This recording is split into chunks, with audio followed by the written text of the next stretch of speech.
эфире новости, в студии Анастасия Кобызева. Здравствуйте. Вот главные темы. Руководство Фонда развития предпринимательства Якутии заподозрили в хищениях. Ущерб 70 миллионов рублей. В общежитии Нижнебестягского транспортного техникума может появиться специальный класс для онлайн-обучения. Музей славы в селе Магарас вновь открыл двери для посетителей после ремонта.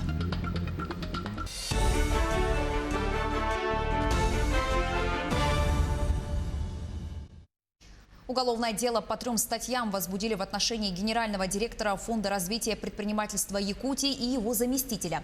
Как считает следствие, руководители похитили более 70 миллионов рублей. Эти деньги выделялись фонду из регионального и федерального бюджетов в рамках целевой программы развития предпринимательства и туризма в Якутии. Как полагает следствие, хищение совершено путем перечисления бюджетных средств подставным юридическим лицам и индивидуальным предпринимателям по заведомо подложным договорам займа денежных средств. Общая сумма хищений составила свыше 70 миллионов рублей.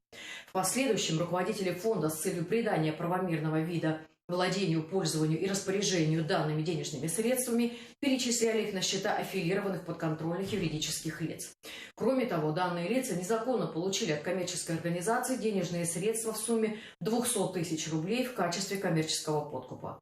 В рамках расследования следователями задержано 6 лиц, в отношении которых будет избрана мера пресечения. Проведено более 10 обысков. В настоящее время продолжаются следственные действия, направленные на установление всех обстоятельств совершенных преступлений. Расследование продолжается. 47 новых случаев коронавируса выявили в Якутии за сутки. Это данные регионального оперштаба. В Якутске 22 заболевших, в Мирнинском районе 7, в Татинском 5, в Нюрнгринском 3. В Аймиконском, Среднеколымском, Хангаласском районах выявили 2 новых случая. В Абыйском, Вилюйском, Мегино-Кангаласском, Намском районах по 1 заболевшему. Подтверждены 2 летальных случая от COVID-19. За сутки лаборатории региона сделали около 4000 исследований на коронавирус. Каждую осень жителей городов ожидает одна и та же проблема. В квартирах уже холодно, а отопление коммунальщики включать не торопятся. Между тем, в законодательстве четко определено, когда именно должно быть включено центральное отопление. Как работает этот закон в реалиях капризной южно-якутской погоды, выясняла Тамара Игнатьева. Осень в этом году пришла в Южную Якутию вовремя. Деревья и кусты только начинают желтеть. По сравнению с прошлым годом осень относительно теплая. Хотя гадать не стоит. Погода в Нерюнгри весьма изменчивая. В этот период сезона обычно бывают значительные перепады температуры. Но у нас в квартире довольно-таки тепло. Я бы не сказала, что мы замерзаем. У нас солнечная сторона. Мы живем на геологов 41-2. Ну, вообще-то прохладно, холодновато. Хоть мы, конечно, все взрослые живем, но все равно хочется потеплее. Но у нас в квартире, на самом деле, не так тепло, потому что мы находимся по горке вниз, получается, почти внизу сопки. Постоянно дома в кофте хожу. Бывает вот куртку хожу одену, постоянно в одеяле сижу дома. Пока нормально. Не холодно. Пока. Ну, может, чуть-чуть там. По законодательству сезон отопления помещений начинается со снижением среднесуточной уличной температуры до плюс 8 градусов на протяжении 5 суток. В первую очередь периодическое протапливание начинается в школах, садиках, медицинских учреждениях, а затем в многоквартирных домах. Каждый год у нас происходит одно и то же. Мы пытаемся запустить тепло, подгадываем под все желания граждан. И, к сожалению, удовлетворить желание всех невозможно, потому что у каждого свое отношение к теплу в квартире. В настоящее время среднесуточная температура составляет 11,7 градуса. Вот как только мы достигнем норматива 8 градусов, не вопрос, мы тоже подключаем тепло во всем городе. По прогнозу погоды, в ближайшие 10 дней в столице Южной Якутии температура воздуха днем составит в среднем 16 градусов тепла, местами дожди. Будем надеяться, что и погода в доме сохранится благоприятной. Тамара Игнатьева, Вадим Барашков, Нерюнгри. Проблемные вопросы нацпроекта по развитию малого и среднего предпринимательства рассмотрели в правительстве региона. Глава республики Асан Николаев особое внимание обратил на проект по поддержке фермеров и развитию сельской кооперации. По его словам, люди в сельских районах жалуются, что несмотря на большое желание работать, многие не могут пройти конкурсный отбор. Айсен Николаев поручил разобраться в этом вопросе. Глава также напомнил, что освоение средств – это не самоцель, нужно ориентироваться на повышение количественных и качественных показателей, в первую очередь на увеличение количества людей, занятых в этой сфере. До 1 октября льготникам необходимо определиться со способом получения набора социальных услуг. Об этом напомнили в Пенсионном фонде. Заявления могут подать те, у кого право на набор соцуслуг возникло впервые, а также те, кто со следующего года решил изменить форму получения.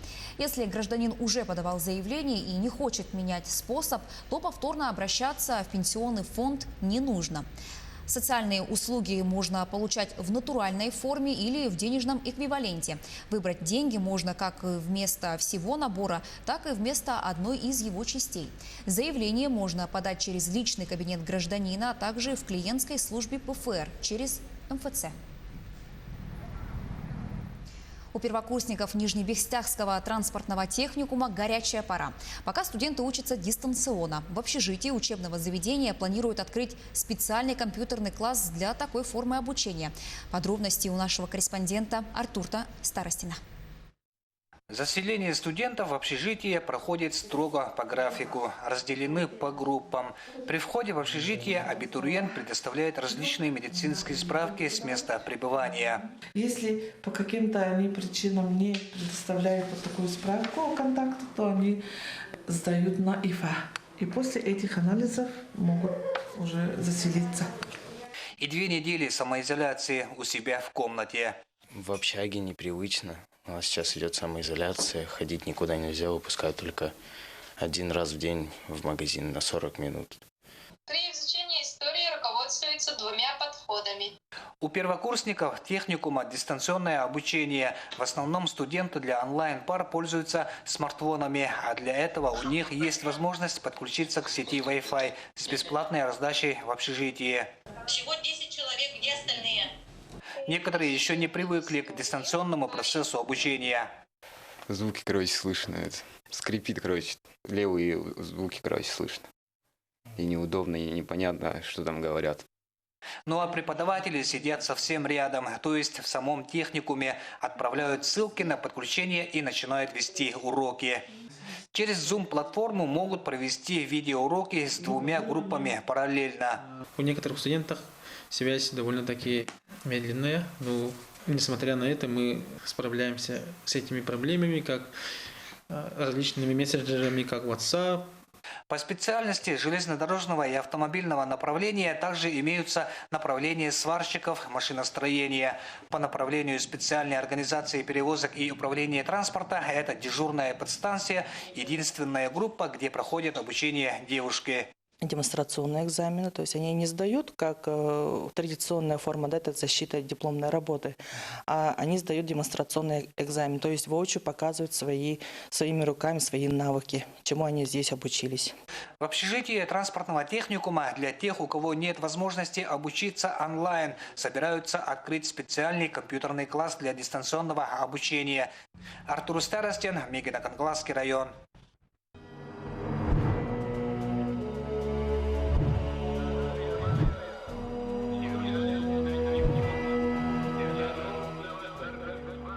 В поселке Батамай открыли мемориальный комплекс воинам-верхоянцам и бюст участника Великой Отечественной войны Христофора Слепцова-Юлле.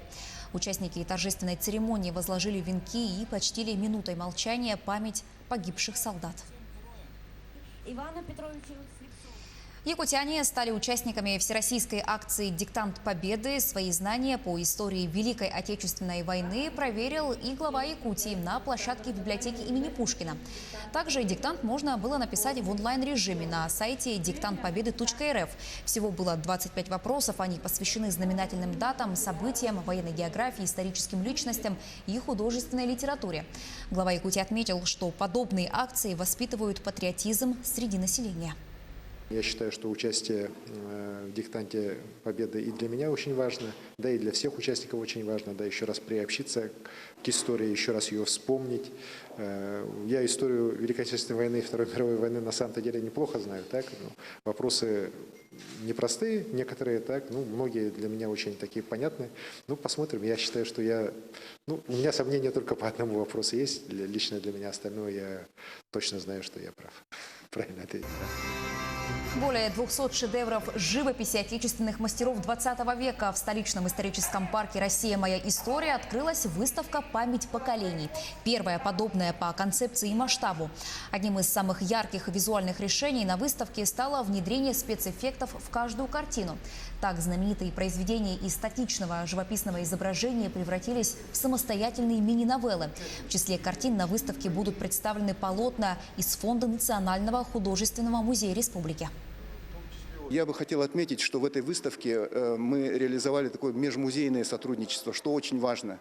И вот я стою сейчас на фоне экспозиции музея Ярославского, где представлены оригинальные вещи наших фронтовиков, в том числе героев Великой Отечественной войны, их предметы, оружие и так далее. Это тоже как бы дополняет вот эту выставку. Кроме того, в самой выставке участвуют работы наших художников, которые предоставлены Национальным художественным музеем. Кроме этого, мы подготовили один сюрприз. Это картина Петра Романова, который в свое время, написав эту картину «Помощь фронту», буквально после завершения Великой Отечественной войны, эта работа была подарена в Алекминский музей земледелия. Музей славы в селе Магарас Горного района вновь открыл двери для посетителей после ремонта. Там переоборудовали несколько тематических залов и отреставрировали экспонаты. Музей был основан в 1962 году. Сегодня там можно увидеть более 1000 экспонатов 18-19 веков.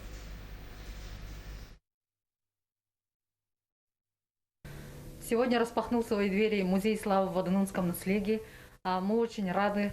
Музей очень богат экспонатами. Создан каталог, отреставрированы все музейные экспонаты. И вот в Горном Улусе примечательно, что в каждом наследии есть такие музеи.